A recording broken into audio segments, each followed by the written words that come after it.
Bienvenue sur ma chaîne YouTube. L'objectif de cette vidéo sera de vous montrer sur LibreOffice comment je dessine un flocon de neige facilement avec LibreOffice Draw. Si vous trouvez le résultat réussi, je vous remercie de me mettre un pouce vers le haut et de me laisser un commentaire. N'hésitez pas également à vous abonner à ma chaîne pour voir d'autres contenus sur GIMP, LibreOffice ou Gmic. Et sur ce, je vous souhaite un bon visionnage. Alors c'est parti, nous voici sur LibreOffice Draw, dessin. Nous sommes sur la version 7.4.1.2. Donc prérequis, si vous cherchez LibreOffice Draw, vous pouvez aller par exemple sur LibreOffice Writer et vous allez dans le menu Fichier, Nouveau et vous recherchez ces dessins. Voilà. Alors, prérequis, il vous faudra aller dans Affichage et vous assurer dans Barre Outils d'avoir Dessin coché à côté. Et aussi au niveau de la grille, ligne d'aide lors du déplacement avec un petit encadré bleu.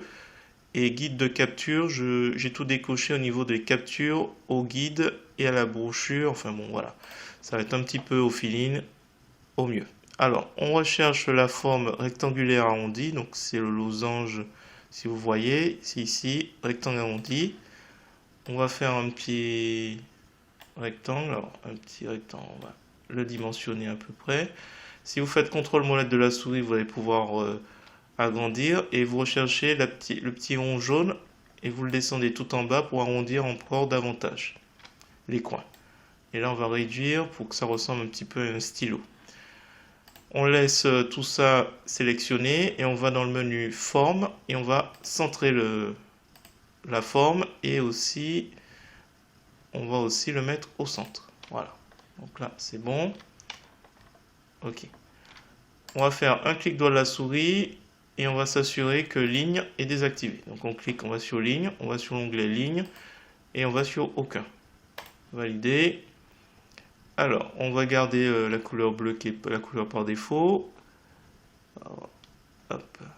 Et on va faire une sélection, on clique dessus et on passe sur la deuxième sélection qui est une sélection de forme pour faire de la rotation. Donc on va sur les petits points rouges, pas celui du milieu mais ceux du côté, donc à gauche et à droite, on retrouve les éléments pour faire la rotation. En revanche ici c'est pour cisailler. Alors on va s'intéresser au point de pivot qui est au milieu après. Pour l'instant il est parfaitement à la bonne position.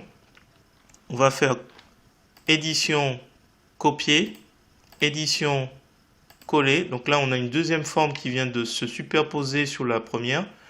Et on va s'approcher à droite ou à gauche et on va faire un pivotement. On va regarder en bas à gauche le nombre de degrés qui pivote 90.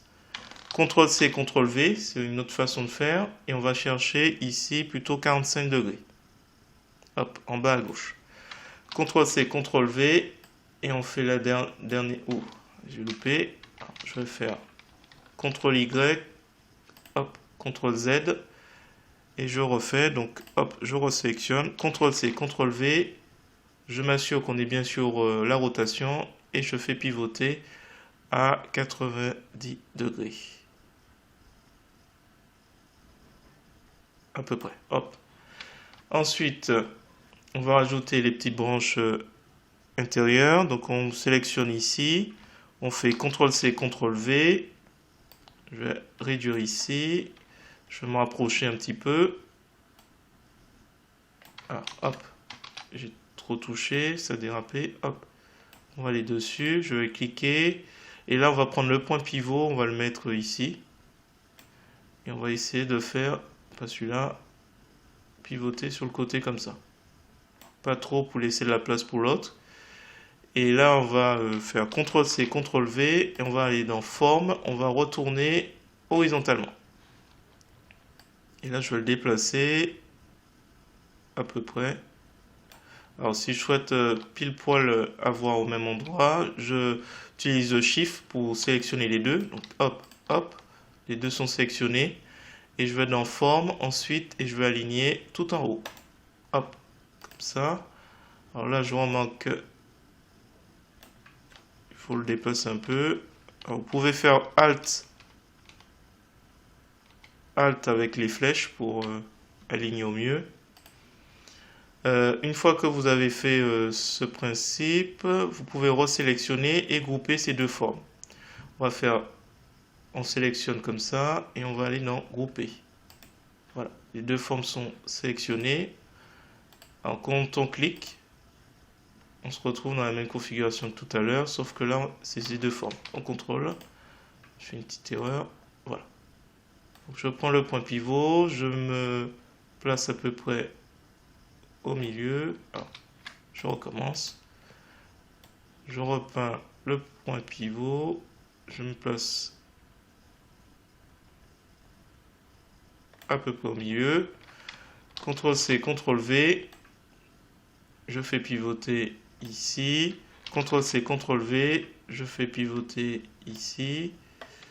CTRL-C, CTRL-V, à nouveau ici. CTRL-C, CTRL-V, ainsi de suite. J'ai compris le principe. Alors, j'ai dû bouger. On clique à côté. Je déplace.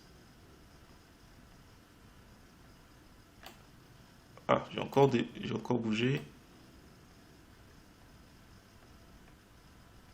Voilà. Alors, CTRL-C, CTRL-V. J'aligne à peu près. CTRL-C, CTRL-V. Donc la forme est superposée, c'est pour ça qu'on ne la voit pas. J'ajuste à peu près. Hein. CTRL-C, CTRL-V. Et c'est le dernier. Donc une fois que c'est fait, alors vous pouvez faire CTRL-A pour tout sélectionner. D'ailleurs, c'est peut-être ce que je vais faire. Ou vous pouvez prendre la souris. Si vous n'avez pas de souci, hop, voilà, vous sélectionnez comme ça. Alors je vais faire CTRL-A pour tout sélectionner. Et je vais faire forme fusionner.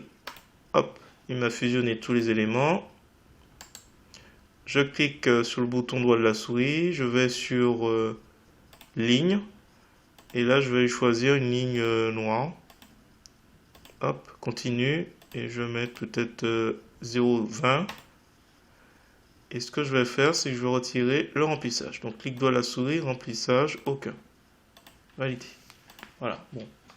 J'aurais mieux fait d'écarter un peu les branches, mais bon, c'est juste pour montrer un peu le principe. Si vous avez apprécié, je vais pas arrêter tout de suite. Donc pour l'enregistrer en PNG, il faudra faire, alors soit vous faites édition, tout sélectionner, fichier, exporter. Vous n'oubliez pas de cliquer sur sélection.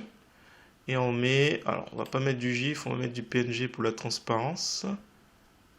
Le GIF marche aussi, mais c'est moins sympa. Flocon de neige. Voilà, donc point PNG, c'est sectionné. Je le retire. Et quand on va là, voilà, on retrouve notre flocon de neige.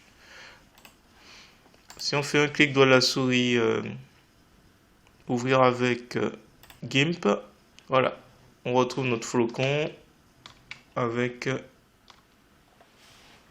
la transparence. Voilà, donc on est parti de Draw à ça. Donc un petit défaut, c'est pas assez écarté, mais bon, à part ça, c'est presque ce que je voulais. Si vous avez trouvé intéressant cette vidéo, je vous remercie de mettre un pouce vers le haut et de me laisser un commentaire. N'hésitez pas également à vous abonner à ma chaîne pour voir d'autres contenus sur GIMP, LibreOffice ou GMIC. Et sur ce, je vous dis à bientôt.